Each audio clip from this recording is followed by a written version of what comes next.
Quel statut choisir pour conserver son ARE? Attention, le statut que tu vas choisir va avoir un impact déterminant sur la façon dont France Travail va calculer tes indemnités. Si tu choisis la micro-entreprise, ton ARE va être recalculé dès l'encaissement de ce que te versent tes clients, avec un abattement de 50% si tu vends des prestations de services et de 71% si tu fais de l'achat-revente, c'est-à-dire si tu fais du commerce. Donc, exemple concret, si tu encaisses 2 000 € de tes clients et que tu fais de la prestation de service, tu vas déclarer 1 000 € de revenus. France Travail va considérer que tu as 1 000 € de revenus. Donc ça, c'est le revenu retenu. Donc, avec la micro-entreprise, l'aide de France Travail, elle va diminuer au fur et à mesure que ton activité va se développer. Si tu choisis maintenant la SASU à l'IS, donc SASU à l'IS, c'est Société par Action Simplifiée Unipersonnelle. Si tu es seul associé, c'est unipersonnel.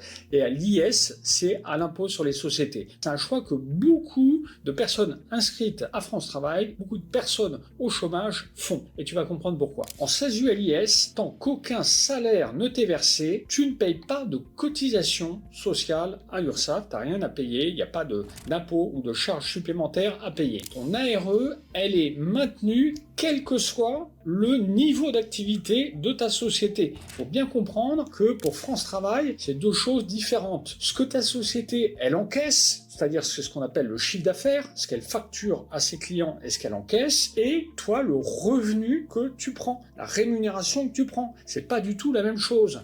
C'est différent de la micro-entreprise. T'as bien compris? Si tu es en micro-entreprise, eh bien France Travail, il considère que le revenu de ta micro-entreprise, c'est un peu comme ta rémunération. Donc, dès que ton activité facture, dès qu'elle encaisse, dès que ta micro-entreprise, elle encaisse, eh bien France Travail considère que tu touches un revenu. Même si l'argent qui arrive sur le compte de la micro-entreprise, tu ne le mets pas sur ton compte personnel. Maintenant, si tu es en SASU, ce que je viens de t'expliquer, c'est que le revenu de ta SASU, le chiffre d'affaires de ta SASU, c'est pas considéré par France Travail comme une rémunération tant que cet argent qui est sur le compte bancaire de ta société, tu ne le mets pas sur ton compte bancaire à toi. Alors évidemment, si tu fais un transfert, eh bien France Travail va considérer que tu te verses une rémunération et donc va considérer que cette rémunération, il faut le déduire du montant de tes ARE. Mais si tu laisses l'argent que ta SASU facture au client, qu'elle encaisse et qu'elle garde sur son compte bancaire, si cet argent il reste sur le compte bancaire de ta SASU, tu n'as rien à déclarer à France Travail. Ça, tu n'as pas